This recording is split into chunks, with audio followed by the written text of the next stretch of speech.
Merci du fond du cœur de m'avoir convié à témoigner ce matin devant les ambassadrices et les ambassadeurs ukrainiens. Ce qui a été pour moi l'occasion d'abord de rappeler que la guerre menée par la Russie contre l'Ukraine est une guerre coloniale, une guerre contre la liberté et la souveraineté de l'Ukraine, mais aussi une agression contre l'Union européenne, le projet démocratique qu'elle porte, une agression contre les Nations unies et le projet porté depuis 80 ans pour un ordre international fondé sur les règles. L'occasion devant les ambassadrices et les ambassadeurs, et je vais attendre que tu sois équipé de ton oreillette pour le dire, de me féliciter de la fraternité d'armes entre la diplomatie française et la diplomatie ukrainienne. Une fraternité d'armes que nous avons éprouvée dans l'adversité aux Nations Unies, notamment au mois de février dernier, et que nous allons continuer d'éprouver ensemble, car nous avons, s'agissant de la résolution de la guerre d'agression russe en Ukraine, et s'agissant plus généralement des grands enjeux de notre époque, une vision commune. Puis ça a été aussi l'occasion pour moi de saluer ton travail, cher Andriy, travail remarquable à la tête de la diplomatie ukrainienne dans un moment critique. Et je veux le dire ici, chez toi en Ukraine, que ce soit à Bruxelles, à Washington, à New York, à Rome ou ailleurs, à Antalya, Andriy Sybiha est un ministre des Affaires étrangères qui force le respect de ses interlocuteurs. Et je veux te dire, à titre personnel, mon admiration, mon estime et toute mon amitié. Je veux aussi remercier le président Zelensky, qui m'a fait l'immense honneur de me remettre la médaille de Yaroslav le Sage, décernée pour service distingué rendu à la nation ukrainienne, une distinction que, bien évidemment, je partage avec l'ensemble des agents du ministère de l'Europe et des Affaires étrangères. Les agents du ministère des Affaires étrangères, et singulièrement notre ambassadeur et son équipe, dont je salue l'engagement et le courage. Parce que, comme de trop nombreux Ukrainiens, notre ambassadeur et son équipe ont passé une bonne partie de la nuit dernière, de 3 heures à 5 heures du matin, aux abris. Une nouvelle fois, Vladimir Poutine a provoqué un déluge de fer et de feu sur les villes ukrainiennes. 450 drones et missiles lancés à des centaines de kilomètres du front, ciblant stations de métro. Je me suis rendu ce matin à Lukianivka, supermarchés, jardins d'enfants, zones résidentielles, avec un bilan très lourd à Kiev, 1 mort, 6 blessés, 1 enfant polytraumatisé. Cette violence inhumaine, cynique et cruelle n'a pas de vocation militaire. Elle ne permet pas à Vladimir Poutine de gagner du terrain sur la ligne de front, où il se heurte d'ailleurs à la résistance indomptable des forces armées ukrainiennes. Non, elle ne vise qu'à terroriser les civils pour tenter en vain de saper le moral ukrainien. C'est une guerre qui est à la fois indigne et lâche. Une guerre qui vise aussi les infrastructures énergétiques au mépris du droit international, de la sécurité et de la sûreté nucléaire.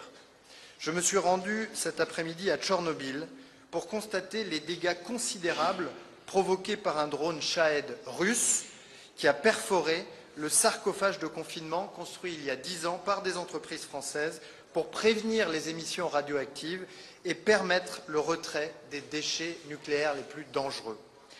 3 mois après ce grave incident provoqué par la Russie, la France, la première, a apporté une contribution de 10 millions d'euros à la Banque européenne de reconstruction et de développement pour les travaux de réparation.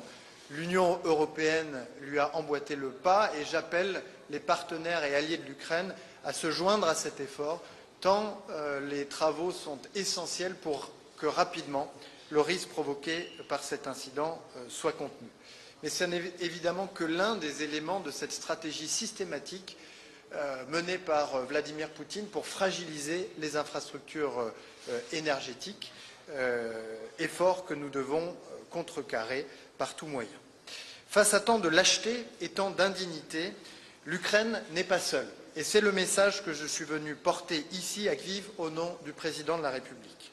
La France se tient aux côtés de l'Ukraine pour accentuer la pression sur la Russie et pour donner aux Ukrainiens les moyens de se défendre. Accentuer la pression sur la Russie avec un paquet de sanctions massives qui a été adopté jeudi dernier par les Européens.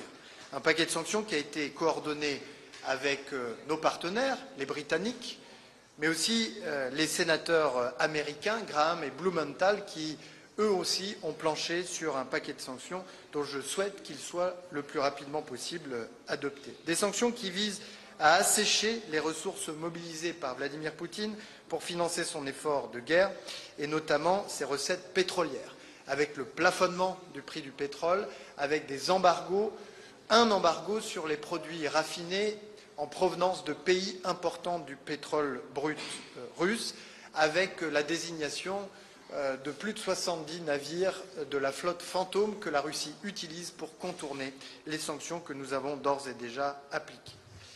Face à ces décisions historiques de l'Union européenne, chacun doit entendre que lorsque ses intérêts de sécurité sont menacés, l'Union européenne réagit. Et avec un PIB, comme tu l'as rappelé, Andriy, avec une richesse 10 fois supérieure à celle de la Russie, chacun doit mesurer que l'Union européenne ne se laissera pas faire. Accentuer la pression sur la Russie et donner à l'Ukraine les moyens de se défendre. Au plan budgétaire d'abord, et je me réjouis qu'en 2025, l'Union européenne aura apporté 30 milliards d'euros de soutien budgétaire à l'Ukraine, avec la facilité Ukraine d'un côté, avec les revenus tirés des actifs russes gelés de l'autre. Au plan militaire ensuite, la réunion du 10 juillet de la coalition des volontaires, réunie par le président de la République et le Premier ministre britannique, a rassemblé 30 pays qui ont démontré à cette occasion un haut niveau de détermination à soutenir l'Ukraine jusqu'à un cessez-le-feu et au-delà, un haut niveau d'unité, puisqu'à cette réunion, les États-Unis, pour la première fois, étaient représentés, et un haut niveau de préparation, puisque les plans opérationnels sont prêts pour que, dès qu'un cessez-le-feu sera trouvé, une force multilatérale Ukraine puisse être mise en œuvre pour contribuer à la régénération des forces ukrainiennes et apporter un haut niveau de réassurance. Et nous nous félicitons que le quartier général de cette coalition des volontaires soit trouvé à Paris, se soit installé à Paris. En parallèle et au niveau bilatéral, toujours au plan militaire, le travail se poursuit pour la fourniture d'équipements, pour la formation, mais aussi pour la coproduction d'équipements militaires, en réunissant l'expertise française et l'expertise ukrainienne. Je me suis rendu tout à l'heure sur l'un des sites de production de drones ukrainiens et j'ai pu mesurer l'expertise considérable qui a été accumulée ces dernières semaines et ces derniers mois.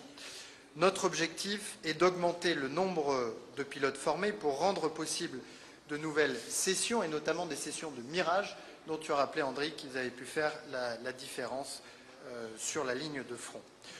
Au plan économique, avec la première ministre ukrainienne, que je félicite pour sa brillante nomination, nous avons signé 2 accords, 2 lettres d'intention. Le premier sur la coopération entre la France et l'Ukraine dans les domaines stratégiques, que le ministre a rappelé tout à l'heure. Et puis ensuite, une deuxième lettre d'intention sur les suites que nous entendons donner à une initiative inédite qui a été portée par la France, qui est ce fonds de 200 millions d'euros, qui a permis d'attirer des entreprises françaises sur 19 projets dans le domaine de la santé, dans le domaine des infrastructures, dans le domaine du déminage, pour les amener à apporter des réponses très concrètes aux besoins ukrainiens. À cela s'ajoutent les 450 millions d'euros de l'Agence française de développement déployés pour permettre aux collectivités territoriales ukrainiennes de financer leurs projets d'investissement. À cela s'ajoute également la nouvelle initiative, l'initiative européenne flagship de capital investissement, qui a été annoncée lors de la conférence pour la reconstruction qui s'est tenue la semaine dernière à Rome et qui, avec près de 500 millions d'euros, viendra financer la reconstruction de l'Ukraine. Et puis au plan européen, enfin, la France soutient pleinement, depuis le premier jour, le processus d'adhésion de l'Ukraine à l'Union européenne qui a été initié lorsque la France présidait le Conseil de l'Union européenne, et nous sommes à vos côtés pour faire avancer ce processus qui ne doit être l'otage d'aucun chantage et d'aucun conflit de voisinage. C'est donc par la pression sur la Russie d'un côté, le soutien résolu à l'Ukraine de l'autre, que nous parviendrons à mettre fin à cette guerre lâche et indigne qui menacent la souveraineté et la liberté de l'Ukraine, la sécurité européenne, mais aussi notre vision de l'homme et du monde. Merci, Monsieur le Ministre. La première question, c'est Libération, s'il vous plaît. Messieurs les ministres, Stéphane Siohan, correspondant de Libération à Kiev. Le président Volodymyr Zelensky a annoncé la reprise de pourparlers avec la Russie mercredi. Donc c'est l'agence France Presse qui l'annonce. On sait que lors de la dernière rencontre qui s'est déroulée à Istanbul début juin, la partie russe a présenté à la partie ukrainienne un mémorandum sous forme de position extrêmement maximaliste. En gros, une capitulation de l'Ukraine et un retrait pur et simple des 4 régions de Zaporizhia, Kherson, Lugansk et Donetsk. Pensez-vous, messieurs les ministres, que la partie russe peut arriver mercredi avec une autre position que ce mémorandum et qu'une discussion de bonne foi peut s'engager avec la partie russe ce mercredi? Merci.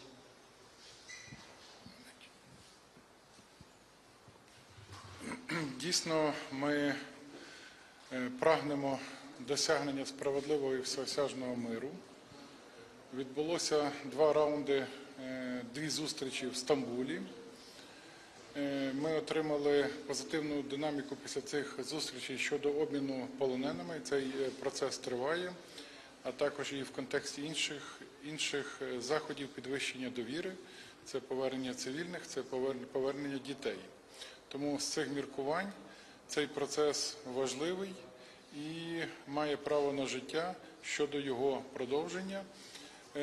Президент Зеленський заявив, що ми готові. Україна не є перешкодою для миру і ніколи нею не була і не буде.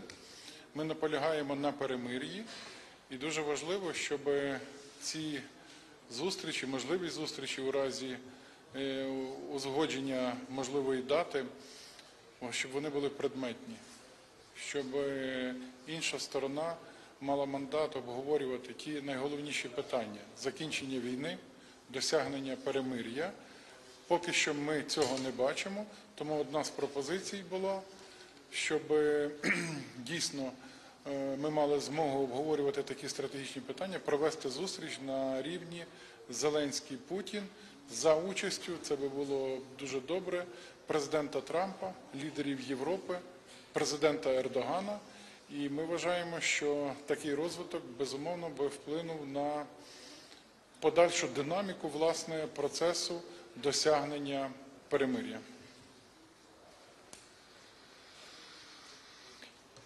Si je peux compléter, même si je souscris très largement à ce que Andriy Sybiha vient de dire, la première des choses, c'est que ça fait maintenant 5 mois que l'Ukraine a marqué sa disposition à un cessez-le-feu inconditionnel de 30 jours sur proposition américaine.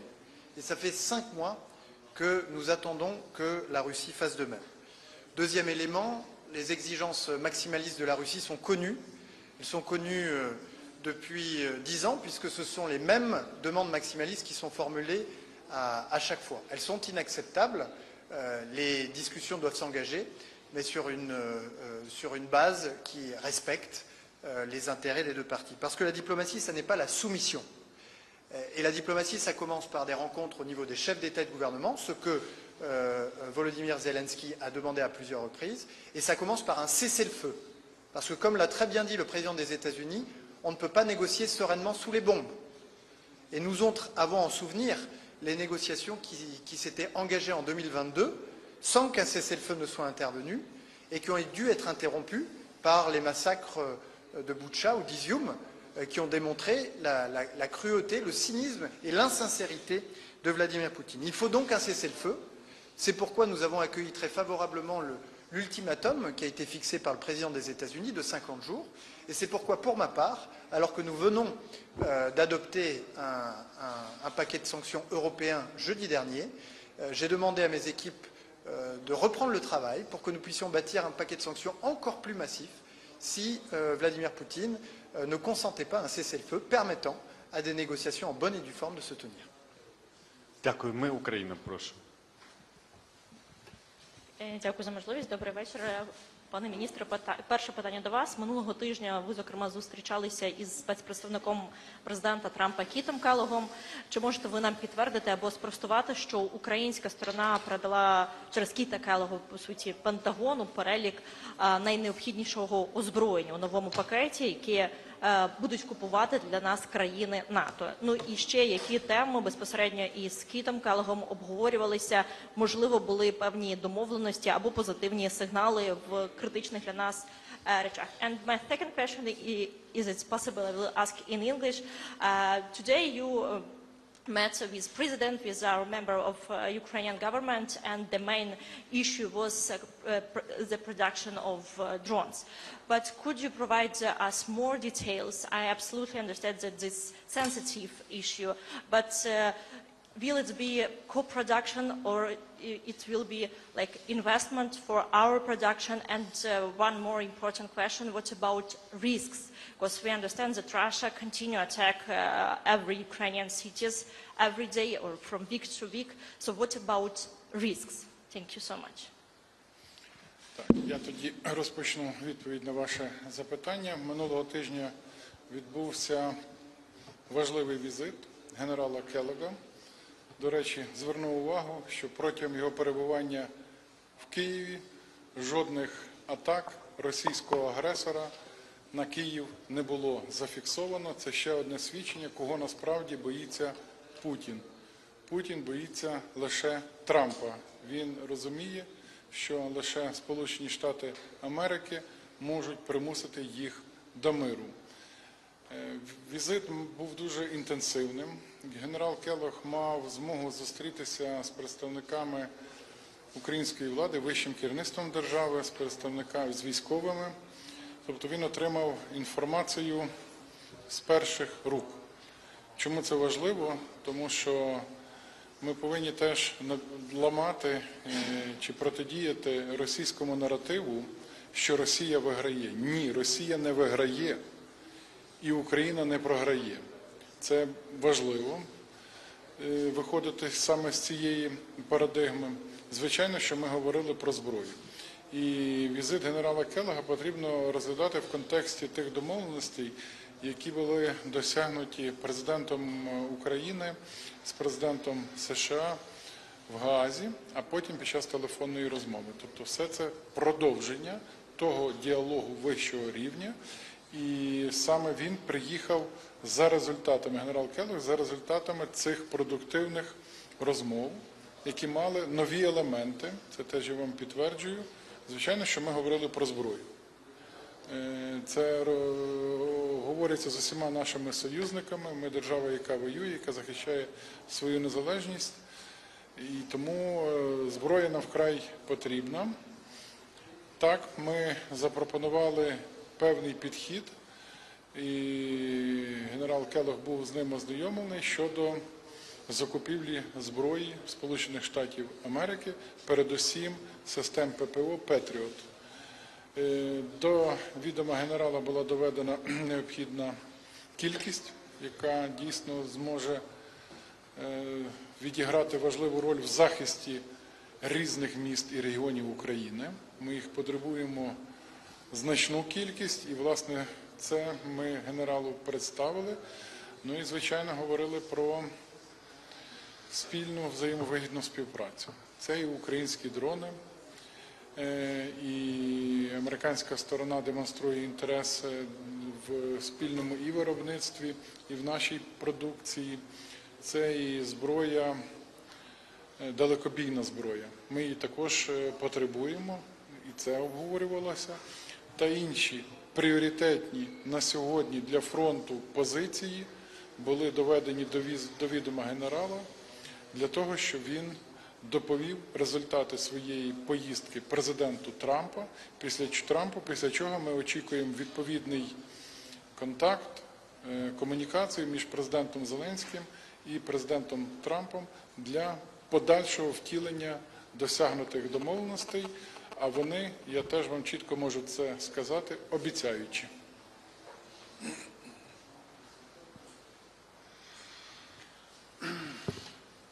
So if I may, on the first question, question you asked to André Sylvia, one thing I'd like to say is that alongside the announcements on the ultimatum and the potential tariffs that would apply to Russia and its partners, the announcement of the President of the United States that he would be open to provide weaponry to Ukraine is the strongest possible signal that the US have chosen their side. And this is no surprise, because President Trump has said repeatedly that he wants peace. Ukraine has accepted the ceasefire proposal 5 months ago.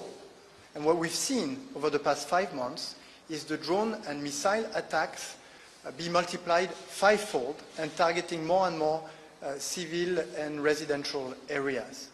And so it's no surprise that now the President of the US has understood the game that Vladimir Putin is playing and is willing to allow Ukraine to defend itself.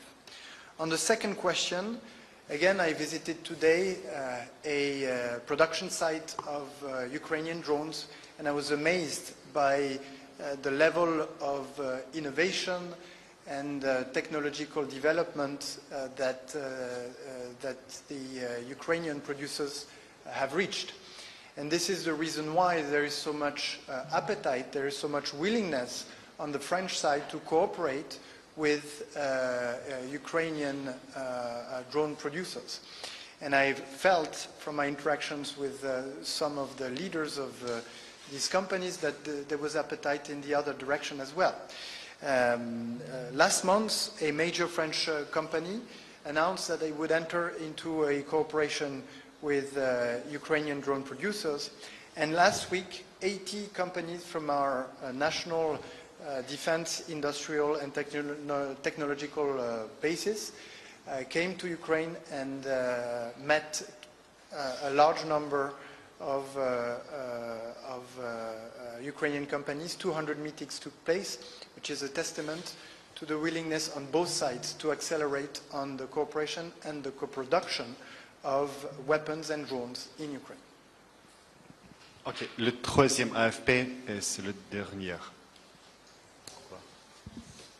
Bonjour. Le président Trump a annoncé avoir trouvé un accord pour vendre des armes américaines aux pays de l'OTAN qui seraient après distribuées à l'Ukraine. C'était pour savoir si la France prendrait part à cette initiative et pourquoi. Je vais répéter la réponse que je viens de faire.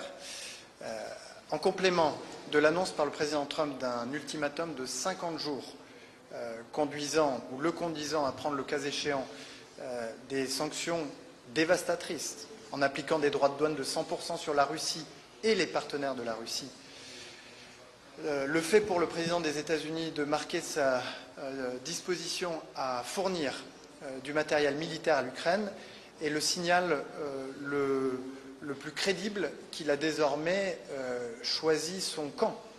Et ça n'est pas une surprise puisque depuis sa réélection, le président des États-Unis a exprimé à de nombreuses reprises qu'il voulait la paix.